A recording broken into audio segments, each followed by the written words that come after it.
Hello student, success coaching classes में आपका स्वागत है। यदि आप चैनल में पहली बार आए हैं तो चैनल को सब्सक्राइब कर ले और बेल आइकन को ऑल में प्रेस कर ले ताकि आने वाले सभी वीडियो का नोटिफिकेशन टाइम पर मिल जाए।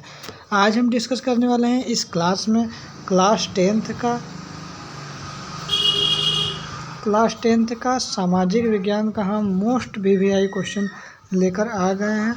वो भी आपका सब्जेक्टिव क्वेश्चन है। जो सब्जेक्टिव क्वेश्चन आपका है 2024 बोर्ड एग्ज़ाम के लिए बहुत ही इम्पोर्टेंट होने वाला है। इससे पहले हम आपको 31 क्लासेस इसमें हो चुका है। 31 क्लासेस इसमें हो चुका है। यदि आप 31 क्लासेस का वीडियो नहीं देखें तो आप जाकर देख लीजिएगा, प्लेलिस्ट बना हुआ है। प्रीवियस ईयर क्वेश्चन का देखना चाहते हैं वीडियो तो आप जाकर देख लीजिएगा, प्लेलिस्ट बना हुआ है। चलिए आज का हम क्लास में डिस्कस करते हैं मोस्ट वेरी इंपॉर्टेंट क्वेश्चन।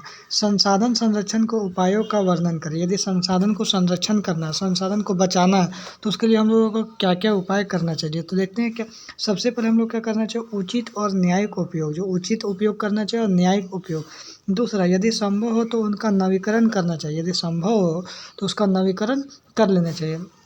तीसरा पॉइंट बोल रहा है वन उत्पाद और वन्य जीवों के शिकार पर रोक करना चाहिए। जैसे वन उत्पाद हो गया, ये वन्य जीव जंतु को शिकार पर क्या करना चाहिए, रोक करना चाहिए। चौथा पॉइंट क्या लिखेंगे, वन पशुओं का संरक्षण करना चाहिए। पांचवा पॉइंट क्या लिखेंगे, समाप्य संसाधनों का प्रतिस्थापन होना चाहिए। और छठा पॉइंट क्या लिखेंगे, संसाधन के संरक्षण कानून को लागू करने के लिए कठोर नियम बनाए जाने चाहिए। ये क्या है, संसाधन संरक्षण के कुछ उपाय है जो आपको एग्जाम में आएगा क्वेश्चन तो लिखना है।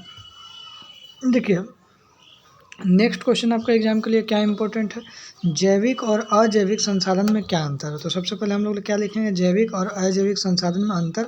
आपको भी इसी तरह बॉर्डर बना देना है, एक तरफ जैविक संसाधन एक तरफ अजैविक संसाधन। तो सबसे पहले जैविक संसाधन देखते हैं, वे संसाधन जो पृथ्वी के जैवमंडल से प्राप्त होते हैं। और अजैव संसाधन में क्या लिखेंगे, वे संसाधन जिसका निर्माण अजैविक तत्वों से होता है। पहला पॉइंट क्लियर हो। दूसरा, इसको कार्बनिक संसाधन भी कहते हैं। इसमें क्या बोलते हैं, इसको अकार्बनिक संसाधन भी कहते हैं। 2 पॉइंट क्लियर यहाँ तक हो गया। आगे देखते हैं तीसरा पॉइंट क्या बोल, ये नवीकरणीय है और ये अनवीकरणीय संसाधन है। चलिए 3 पॉइंट हम लोगों को यहाँ तक क्लियर हो गया। चौथा पॉइंट देखिए, ये बाह्य पर्यावरण से प्रभावित होता है और ये पर्यावरण से मुक्त होता है। 5वां पॉइंट यहाँ देखिए क्या बोला है, उदाहरण में आइए, जैसे फसलें, जानवर, पक्षी और मछलियाँ क्या हैं, किसके अंतर्गत आ जाएगा, तो जैविक संसाधन के अंतर्गत आ जाएगा। कोयला, पेट्रोल, प्राकृतिक गैस, जिसमें जान हो, जिसमें जीव हो, वो क्या हो जाएगा, जैविक संसाधन में आ जाएगा। जिसमें जीव नहीं हो, जान नहीं हो, उसको किस में आ जाएगा, अजैविक संसाधन में आ जाएगा। तो 5 अंतर अब जरूर लिखिएगा आपका एग्जाम में। चलिए अब देखते हैं नेक्स्ट क्वेश्चन हमारा क्या है।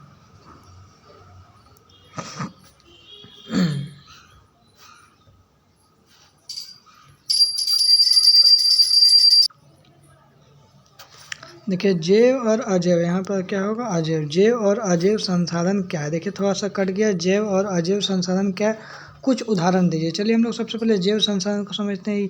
वे सभी संसाधन जिसकी प्राप्ति जीव मंडल से होता है, जिसमें जीवन हो, याद रखिएगा जिसमें जीवन हो, वे सभी जैव संसाधन का। हम लोग में जीवन है तो हम लोग भी क्या करेंगे, जैव संसाधन ही करेंगे। जैसे वन हो गया, प्राणी जात आदि। अब देखिए अजैव संसाधन किसको बोलते हैं, अजैव संसाधन वे सभी संसाधन जो निर्जीव वस्तु से बना है, जो निर्जीव है, जिसमें कोई जान नहीं है, अजैव संसाधन कहलाते हैं। अजैव संसाधन नवीकरण योग्य तथा अनवीकरण योग्य भी होते हैं। भूमि तथा जल नवीकरण योग्य अजैव संसाधन है, जबकि लोहा तथा बॉक्साइट अनवीकरण योग्य अजैव संसाधन है। क्लियर यहाँ तक हो गया। आगे देखिए ये क्वेश्चन में इंपॉर्टेंट है, जलोढ़ मृदा और लाल मृदा का 2 प्रमुख अंतर बताइए। तो चलिए देखते हैं अंतर। जलोढ़ मृदा बहुत उपजाऊ होती है तथा पोटास और चूने जैसे खनिज तत्वों से संपन्न होती है। यह क्या है, जो लाल मृदा है क्या कम उपजाऊ होती है तथा इसमें फास्फोरस, नाइट्रोजन और चूने तथा ह्यूमस की कमी होती है। दूसरा पॉइंट, यह अधिकतर जलोढ़ मृदा जो है नदियों द्वारा लाए गए निक्षेपों से बनता है। लेकिन इसमें क्या यहाँ पर बोला है अधिकतर जो लाल मृदा का निर्माण प्राचीन रावेदार हो गया, आग्नेय हो गया तथा रूपांतरित चट्टानों के अपक्षय से कारण बनता है। आगे देखते हैं नेक्स्ट क्वेश्चन क्या बोला है, निम्नलिखित प्रकार की मृदा से संबंधित 2 महत्वपूर्ण फसलों का नाम बताइए। तो सबसे पहले हम लोग क्या देखेंगे, हम लोग लिखेंगे जलोढ़ मृदा, काली मृदा, मरुस्थल मृदा, लेटराइट। तो ये जलोढ़ मृदा के लिए सबसे प्रमुख फसल क्या है, गेहूँ और चावल हो जाएगा। काली मृदा के लिए कपास और गन्ना हो जाएगा। मरुस्थलीय मृदा के लिए जौ तथा रागी हो जाएगा। लेटराइट मृदा के लिए चाय और कहवा हो जाएगा। ये भी आपको याद रखिएगा, एग्जाम के लिए इंपॉर्टेंट होता है। आगे देखते हैं नेक्स्ट क्वेश्चन क्या है यहाँ पर, खुली बेरोजगारी और प्रच्छन्न बेरोजगारी में क्या अंतर है? तो चलिए हम लोग देखते हैं। खुली बेरोजगारी सबसे पहले देख लेते हैं। इसके अंतर्गत एक श्रमिक काम करने के लिए तैयार होता है परंतु उसको काम नहीं मिलता है। हम काम करने के लिए तैयार है लेकिन हमको काम नहीं मिल रहा, तो खुली बेरोजगारी के अंतर्गत आ जाएगा। प्रच्छन्न बेरोजगारी देखिए, इसके अंतर्गत श्रमिक काम करता है परंतु यदि उसे हटा भी दिया जाए तो उत्पादन में कोई कमी नहीं होता, उसको हम लोग क्या बोलते हैं? प्रच्छन्न बेरोजगारी बोलते हैं। या ऐसा किसी भी क्षेत्र में हो सकता है खुली बेरोजगारी, लेकिन जो प्रच्छन्न बेरोजगारी हमेशा क्या होता है? कृषि में ही होता है। तो 2 पॉइंट लिख दीजिएगा, आपको आराम से मिल जाएगा नंबर। आगे देखते हैं नेक्स्ट क्वेश्चन क्या बोला। वस्तु विनिमय प्रणाली क्या है? तो वस्तु विनिमय प्रणाली क्या है? तो वह प्रणाली जिसमें मुद्रा को उपयोग किए बिना, मुद्रा का प्रयोग नहीं करना है, लोग अपनी आवश्यकताओं की वस्तुओं की पूर्ति वस्तुओं को विनिमय के माध्यम से। जैसे मान लीजिए हम किसी को चावल दिए और उसको चावल का ज़रूरत है, चावल उसको दे दिए, और हम किसी से दाल ले लिए, तो एक दूसरे से जो लेन देन करता है उसी को हम लोग क्या बोलते हैं? वस्तु विनिमय प्रणाली। ठीक है ना। तो वस्तु विनिमय प्रणाली के नाम से भी जाना जाता है। यह प्रणाली उस समय प्रचलित है जब मुद्रा का प्रचलन, जब पैसा नहीं था हम लोग का, तब उस टाइम वस्तु विनिमय प्रणाली चलता था। वस्तु के बदले वस्तु लेन देन होता था। ठीक है ना। आगे देखते हैं वस्तु विनिमय प्रणाली के दोष बोलिए, ये कठिनाई क्या क्या होता था उस टाइम। तो देखते हैं सबसे पहले वस्तु विनिमय प्रणाली के दोष क्या है। तो आवश्यकताओं के दोहरे संयोग की कमी। दूसरा पॉइंट, मूल्य के समान मापक की हम लोग कमी बोल सकते हैं। स्थगित भुगतान के मानक में कमी, मूल्य संचय कमी। ये 4 पॉइंट आपका एग्जाम के लिए बहुत ही इंपॉर्टेंट पॉइंट होने वाला है। अब बहुत बड़ी क्वेश्चन पूछा भी गया है। मुद्रा आवश्यकताओं के दोहरे संयोग की समस्याओं को किस प्रकार सुलझाता है?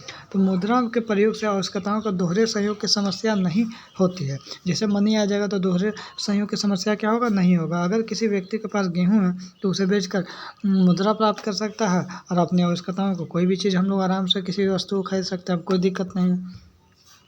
मुद्रा का प्रयोग के 2 तरीके या ढंग बताइए। तो पहला हम लोग बोलेंगे विनिमय और मूल्य संचय। मुद्रा के आधुनिक रूप कौन कौन से होता है? हम बोलेंगे भैया करेंसी नोट है, सिक्का भी है और बैंक में निक्षेप तरह जमा है। आगे देखिए बोल रहा हूँ औपचारिक ऋण क्या है? तो औपचारिक प्रक्रियाओं को पूरा करके बैंक या सहकारी संगठन से जो हम लोग ऋण लेते हैं उसको औपचारिक ऋण बोलते हैं। अनौपचारिक ऋण औपचारिक ऋण की तुलना से महंगा क्यों होता है? तो हम लोग बोलेंगे अनौपचारिक ऋण औपचारिक ऋण की तुलना में अधिक ब्याज लिया जाता है, इसलिए अनौपचारिक ऋण औपचारिक ऋण की तुलना में महंगा होता है। आगे देखते हैं बोल रहा अनौपचारिक ऋण क्षेत्र ऋण का नियंत्रण कौन करता है? तो औपचारिक ऋण क्षेत्र का नियंत्रण भारतीय रिजर्व बैंक द्वारा किया जाता है। तो हम लोग मोस्ट इंपॉर्टेंट क्वेश्चन डिस्कस कर दिए हैं और बहुत ही इंपॉर्टेंट क्वेश्चन डिस्कस किए हैं। इससे पहले भी हम लोग का 31 वीडियो हो चुका है, 31 क्लासेस हम लोग करवा दिए। यदि आप नहीं देखें तो आप जाकर देखिए। 31 क्लास में मोस्ट इंपॉर्टेंट क्वेश्चन आपको बताएं जो आपको बोर्ड एग्जाम में 100% आने का चांसेस है। ठीक है ना। और अपना तैयारी को अच्छा से करिए, तैयारी पूरा ज़बरदस्त कराया जा रहा है इसी चैनल पर। तो हम लोग फिर मिलते हैं नेक्स्ट वीडियो में। Thank you so much.